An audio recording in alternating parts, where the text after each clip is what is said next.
مہنگائی کا جن جو ہے وہ اس وقت جس حالت میں ہے اس کی بہت بڑی ذمہ داری پچھلی حکومت عمران احمد نیازی کی رہی ہے۔ آپ کو پتہ ہے کہ پوری دنیا جو ہے مختلف اوقات میں مختلف وجوہات جو رہی ہیں دنیا کے اندر اس کی وجہ سے مہنگائی کو فیس کر رہی ہے، لیکن پاکستان کے اندر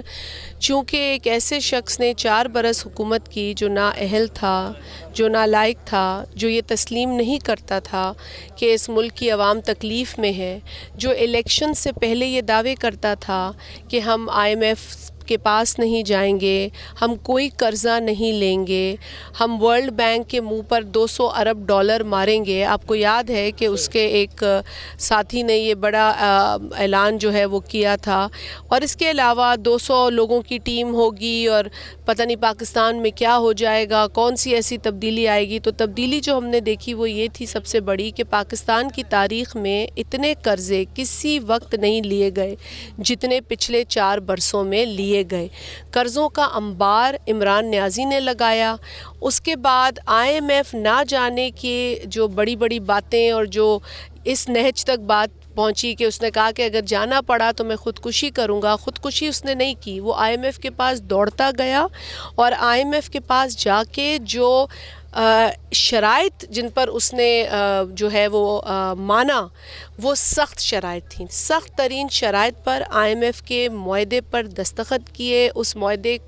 کو ایوان میں زبردستی لا کر اس کو پاس کرایا، اس کی حامی لی گئی۔ اپوزیشن اس وقت کی شور کرتی رہی جس میں ہم شامل تھے کہ جو بھی معاہدہ کریں وہ عوام کی جو تکلیف ہے، جو عوام کی سچویشن ہے اس کو دیکھ کے کیا جائے، ان کی جو پرائیورٹیز ہیں، پاکستان کی جو پرائیورٹیز ہیں ان کو دیکھ کر کیا جائے۔ لیکن اس وقت عمران نیازی کو یہ فکر نہیں تھی کہ پاکستان کے اندر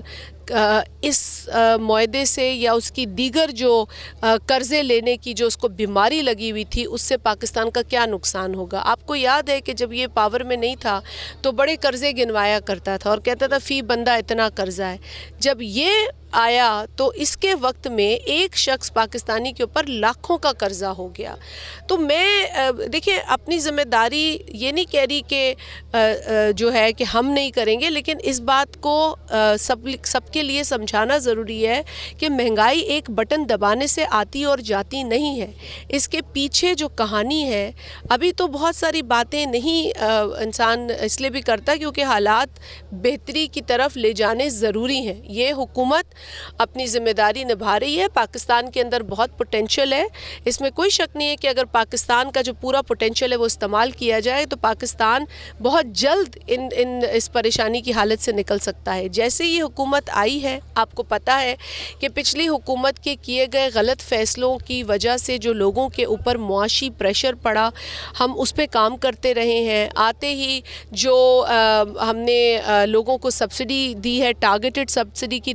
ریلیف دی ہے، اس میں 16.9 ارب روپے ایسے تھے جو پیٹرول اور ڈیزل کی قیمتوں میں اضافے کی مد میں جو غریب ترین طبقے پر فرق پڑا ہے اس کو 2-2 ہزار کی رقم دی گئی۔ اس کے علاوہ بے نظیر انکم سپورٹ پروگرام کے ذریعے آپ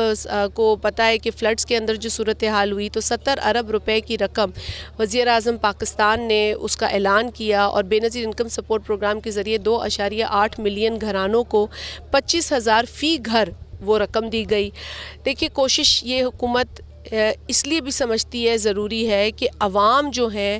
ان کی اس وقت جو پریشانی ہے اس کو یہ حکومت اگنور نہیں کر سکتی۔ عمران نیازی تو کہتا تھا کہ جی میں ٹماٹر اور آلو اور پیاز کے داموں کے لیے نہیں بنا، تو پھر تم کس لیے بنے تھے؟ اگر تمہیں عوام کا غرض نہیں تھا، عوام کے ان بچوں کا خیال نہیں تھا جو بے روزگار ہیں، تو پھر تم کیوں بنے وزیر اعظم؟ کیونکہ تمہارے بچے تو باہر ملک ہیں، یہاں کا بچہ جو ہے نا وہ تپتی گرمی بھی برداشت کر رہا ہے، بے روزگاری بھی برداشت کر رہا ہے۔ اب بے نظیر انکم سپورٹ پروگرام جی بھائی آپ وزیر ہیں، ان کی جو اس حوالے سے کیا ڈیوائس سسٹم ابھی بند ہونے والا ہے، اور آپ کیا سمجھتی ہیں کہ جو بینکوں کے تھرو جو غریب مستحق لوگوں میں جو پیسے جائیں گے اس میں شفافیت ہوگی اور بھی بڑھے گی؟ یا دیکھیں جب میں آئی تھی تو جو ہے جو سسٹم دیکھا تھا وہ یہ تھا کہ ایک ہی بینک ہے ایک علاقے میں، جیسے کہ ایک بینک جو ہے وہ سندھ کے اندر، بلوچستان کے اندر اور ساؤتھ پنجاب کے اندر ہے، اور پھر ایک اور بینک ہے جو دیگر علاقوں میں. تو ہم دیکھ رہے ہیں کہ بینکس جو ہے نا، جو 2 بینکس اس وقت بے نظیر انکم سپورٹ پروگرام کے ساتھ کام کر رہے ہیں، وہ بھی یقیناً ہو سکتا ہے کہ ان پہ بہت زیادہ پریشر ہو، کیونکہ وہ جو ایجنٹس وہ ہمیں دیتے ہیں، وہ جو مشینیں اور ایجنٹس وہ ہمیں دیتے ہیں، یہ ان کی ذمہ داری ہے. اور بے نظیر انکم سپورٹ پروگرام نے ہمیشہ سے کہا ہے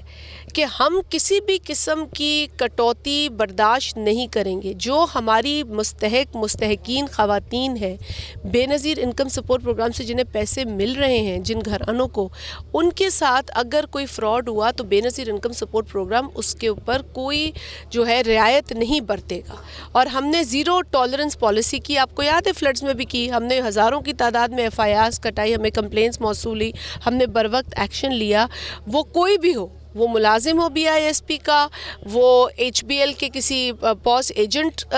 کا اس میں رول ہو، وہ کسی انتظامیہ کوئی اور جو ہے اتھارٹی اس کا بندہ ہو، ہم نے کسی کے ساتھ رعایت نہیں کی. اور آج بھی آپ کے توسط سے بتا دوں کہ جو ڈائنامک رجسٹری ہو رہی ہے اس وقت، جو کہ ایک نیا سروے ہو رہا ہے، وہ بھی مفت سروے ہے، اس میں بھی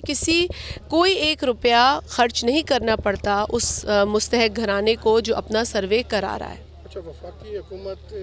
کا سپریم کورٹ کا ایسا لگ رہا ہے کہ کوئی تصادم ہے بیچ میں، اس کو کیسا دیکھ رہی ہیں؟ یہ مختلف جو ججی صاحبان ہیں جو بینچ ایک ہی دن میں چینج ہو رہے ہیں، ان کو کیا کہیں گے اس حوالے سے؟ دیکھیے، تصادم تو کوئی نہیں ہے. اگر پاکستان کے نہیں، تصادم چلے، 2 الفاظ آپ نے استعمال کیے، نہ تضاد ہے نہ تصادم ہے. میری نظر میں تو اگر آئین کو فالو کرے، پاکستان کا آئین 1973 کا آئین، جس کا ابھی ہم نے حالیہ 10 اپریل کو یوم تاسیس منایا تھا، آپ کو پتہ ہے، وہ ایسا آئین ہے جو متفقہ طور پہ پاس ہوا ہے. وہ ایسا آئین ہے جس کے اندر جو شکیں ہیں وہ پاکستان کی عوام کی فلاح، پاکستان کی عوام جس سسٹم کو یوز کرے گی اس سسٹم کے حوالے سے بڑی کلیئر ہے. اس میں جمہوریت جو ہے وہ عیاں ہے. مطلب اگر آپ آئین کو دیکھیں تو اس میں آئینی اداروں کا ذکر ہے، آئینی ادارے جو ہیں ان کے رول کا ذکر ہے، اس کے اندر کون کون کام کریں گے ان کا ذکر ہے. یہاں تک کہ اس آئین کے اندر ان اداروں کے ہیڈز کے یا ان اداروں میں جو لوگ کام کرتے اپنے پوزیشنز پہ، ان کے حلف نامے بھی موجود ہیں. میرا حلف نامہ بھی اس میں موجود ہے، ایم پی اے کا بھی ہے، جج کا بھی ہے، جرنیل کا بھی ہے، سب کے حلف نامے تک اس آئین میں لکھے گئے ہیں. تو ایک ایسا ڈاکیومنٹ ہے جس کی عزت احترام سب پر واجب ہے، چاہے وہ پارلیمنٹیرین ہو، چاہے وہ جج ہو، چاہے وہ آرمڈ فورسز کا ہو، پولیس کا ہو یا عام شہری ہو. ہمیں آئین کا احترام کرنا ہے. جب آئین کا احترام نہیں ہوا، جب آئینی حدود سے باہر جا کے کسی بھی ادارے نے کوئی کام کیا جو اسے نہیں کرنا چاہیے تھا، تو وہی تصادم یا تضاد کی انوائرمنٹ کریٹ ہوتی ہے. ہم آپ کے توسط سے یہ کہیں گے کہ جی آئین کا احترام کریں اور جو پارلیمنٹ ہے اس کا احترام کریں. جمہوری نظام کے اندر پارلیمنٹ جو ہے وہ ایک آئینی ادارے کے ساتھ ساتھ ایک مضبوط ترین ادارہ ہے جمہوریت کے اندر، اور پارلیمنٹ کو انڈرمائن نہ کرے. اگر جوڈیشری کوئی فیصلہ پارلیمنٹ کی اختیار یا پارلیمنٹ کی قانون سازی پہ دیتی ہے تو ہم سمجھتے ہیں کہ ہمارا اس کے اوپر اعتراض یا ہماری اس پہ کنسرن بھی بہت جائز ہے، کیونکہ ہم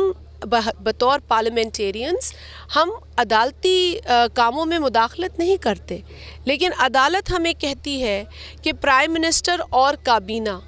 فیصلہ کرے، چیف منسٹر اور کابینہ فیصلہ کرے. تو بلاول بھٹو زرداری صاحب کہتے ہیں کہ آئین بھی یہ کہتا ہے کہ آنریبل سپریم کورٹ کے چیف جسٹس اور آنریبل